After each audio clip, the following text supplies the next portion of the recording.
G'day viewers. G'day viewers, how you going? G'day. It's a lovely balmy Melbourne summer's day. It's gorgeous. But look, honestly, I think this is about to take an angle we didn't intend to, because you're going to see the Great Australian Salute a lot. You were bringing up there used to be a fly eradication program. The CSIRO, the Commonwealth Scientific and Industrial Research Organisation, the scientists of Australia, the government scientists of Australia, said, hey, these flies are bad, let's get rid of them. And they went, yeah, righto, we'll get into some genetic engineering, yeah, righto, we'll make girl flies that have got a genetic defect, and then what they'll do is they'll have that making pants with the boy flies, and then they'll spread eggs around with this genetic infection in it, and what it'll do is it'll successively make every third generation of flies infertile but highly sexed. So you got Sounds like someone I know. you got fly abortions everywhere. Yeah, it does sound like someone. And that's why John Howard blocked it. Is that what you're saying? He's so opposed to abortion, he wouldn't even allow fly abortions. No fly abortions. And so basically what happened was 7 years of the program and had 3 more years to run to succeed. And he said, I don't see any flies around, it's clearly worked, the job's done, and killed the program. And now, with the same effect that they were going for before, the other way around, the flies are back. Yeah, they've recovered quite nicely, thank you. Some places, like Melbourne, they never went away. Never really went away. So, yeah, thanks, John Howard. Yes. Fuck. Yeah. So, yeah, it's one of the I guess, the lesser annoyances of Australia. People always want to talk about the crocodiles and the snakes and the spiders. And spiders. Flies are just annoying. That was, I remember when... and the birds, they want to talk about the birds a lot. A bird attacked me when I was walking under its tree. It'll do that. Magpie swooping season, which there's a park... Have you got red hair? Hello? Yeah. They like redheads the best. Yeah, the park near where I live had a warning about swooping, and I went there hoping to get swoop. I wanted to get it on camera because I think some people just don't believe how intense it is when these psychotic black and white birds swoop at you. 9 times out of 10 they don't want to touch you, they're just trying to scare you, and they come close to you. But 1 in 10 of them... They want your hair. Yeah, they will actually take hair out of your head. They will sit on you and they will peck you in the head. Yeah. There's 2 versions, just before Angry tells us his anecdote. They come in and they will land and just gouge your friggin' head.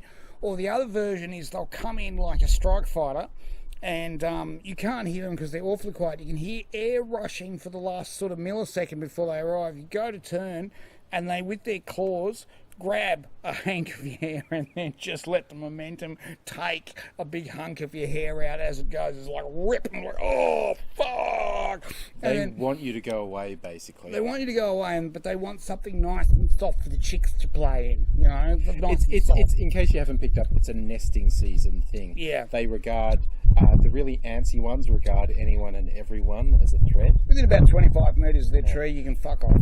But interestingly, one thing scientists have found, because they do study this, because it happens all the time, is the magpies recognise particular people, and for whatever reason, whether it's because they're gingers or whatever, they single out particular people as threats. Some people are able to walk past without being attacked, at least not always, but some people will be attacked every single time they walk past. Absolutely. Magpies are essentially dicks. They are jerks. I mean, when I was a very little kiddie back at school, they were digging up our entire school playground and re-sodding it. And so we couldn't play in the playground. They used to march us down. I grew up in a country town. All country towns are by rivers because you need water when people first settle there. We used to go down to these sports fields near the river, a couple blocks away from school. We'd all get marched down as a troop, go there. Springtime was awesome, and I saw both versions. At one point, the school secretary got attacked. She had reflective sunnies that a magpie took exception to, and it was just in her face, hovering and flapping, trying to take these sunglasses or knock them off her face, and it was spectacularly amusing. One time, I was sitting with my friends, and we're like in a circle talking, and the guy opposite me went really quiet for a second, just stared, and I was like, what's he doing? And then I got the whoosh of wind over my head. It got a single hair. You know that thing when someone plucks a single hair? It doesn't hurt, but there's this weird sting. It's like it got a single hair as it, I felt its wings flap over my head. But they're not flapping when they come. They dive bomb, so they don't make any noise. It's so quiet. Assassins of the sky. They are brutal, and they'll take anything. If you throw a chip up in the air for a seagull, what's hilarious is if a magpie sees it, they'll swoop in like a bloody F-111 and take it out of the air before the magpie can squawk up and get it. Yep. All the other the seagulls they all squawk up, and they see the magpie just take the chip, and they all go quiet. Yeah, let's not mess with the Oh, magpie. next. Seagulls are just like rats of the sea. Rats of the sea. Like pigeons are rats with wings, and seagulls are sea pigeons. Sea pigeons. They're awful. They're awful things. Magpies are the equivalent of a dude with a knife. Yeah. Just quiet, no nonsense, just in for kill, gone, you're done. Thank you, piss off. Don't come near me tree. Don't come near me tree. Yeah. I've told you once, you've got a half a head of hair, or is that bald guy? Never mind. So that's The other thing, magpies won't attack you if you feed them. So if you come with fresh meat, right, and put it sort of in the boundary of the tree and get closer and closer, and you can, when you can put it at the base of the tree, and the magpie's got his family out looking and see that guy? He's a meat feeder. He's all right. Don't be tight with the meat, like not ribeye steak. No, some decent quality mincemeat. Don't go bloody hamburger and below, because they'll look at you like, well, shit, mate, I could have stolen that. I could have stolen that off the red-headed kid. Yeah. Right? It is, some decent chunks of meat, and they're like, no, he's all right. So you can walk under the tree, because you're all right. You've put in. Others, no, not so much. Redheads, definitely not. Yeah, we've got some magpies around here, and I make a point of feeding them in non-nesting season, so they're my friends, and so nothing ever happens in nesting season. I posted a video a couple of years ago at a friend's place, and this is out in the suburbs, and there's a lot of magpies there, but they feed them all the time. So like a dozen or more magpies will come when you're in the backyard specifically to be fed. And if you're an Australian and know magpies but you haven't been feeding them, this is quite surreal, because you don't normally get a dozen fearless magpies just land on your picnic table and go, hey, which bit's mine? How you going, cuz? Yeah. What's this one? What's I like that one. I want that. Yeah. Are you going to eat that? Because I want to eat that. Yeah. And I'll come over to you. Don't worry. You don't have to climb on the table. I'll just skip over to you. These ones would full on eat out of your hand. They were that used to people. Wow. That's really rare with magpies. That's really rare. This particular neighbourhood, they fed them so much, it was just like they would just cluster on roofs going, yeah, he's got food. So it's lunchtime, I note. Anyone? Particularly in Australia with our grand tradition of barbecues. So. Anyone with a prehensile thumb? Anybody? Yeah, someone just give us some. So yeah, Australia's not all things that want to kill you.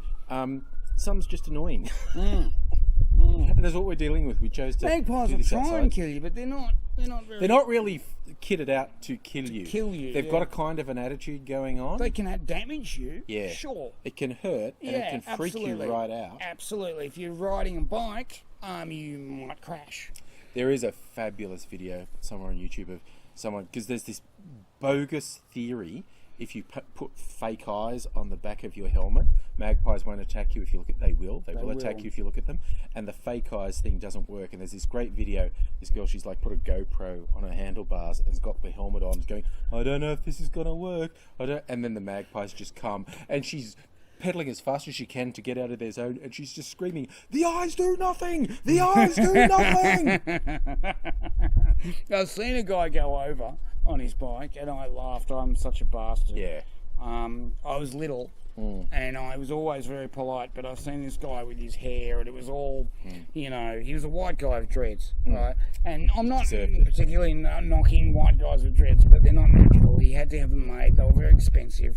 And, and he was very proud of his dreads. And good on him, look, whatever floats your boat, it's a free world. And he's riding along, and he's like, I'm Mr. Cool, and the chicks all love me. And I'm going, well, they do, and they probably do, because you got hair that you paid for. And then this magpie comes out of a tree, does a slight, barrel curve, and then locks on, directly behind him, fucking comes straight through, goes to grab half of his dread, and a whole dread comes with the magpie, and this guy's and then badunch over on his bike. And me and my brother thought that was fucking hilarious, and Pretty we laughed. funny. And I was 9. Yeah. He was 8, but he was nastier than me because he didn't care about anyone at all ever. Yeah. And often doesn't today. But Yeah. he said, should we go over and find out if he's okay? And I said, he's fucking breathing, he'll be right. And then so off we went to Church Appointed Duty. I think we were collecting money for the church market, I think. I'm not Something sure. like that. Something like that. Which is another thing in Australia. The kids are dangerous. as Yeah, well, yeah, so. yeah. Gotta watch those children. Yes. Everyone loves to hear about Australia, even Australians do. So we just thought we'd share a few anecdotes with you. Why not? Because It's a lovely day. It's a lovely day We're just waiting hanging out. for any number of the parasitic diseases that live in our soil to come and attack us without our knowledge, and then to find out a little bit later as our urine turns red. Yeah. So we'll keep you updated on that sort of stuff as well. Yeah. But in the meantime, take care of yourself, and we'll talk to you later. An ant killed me and bit my balls.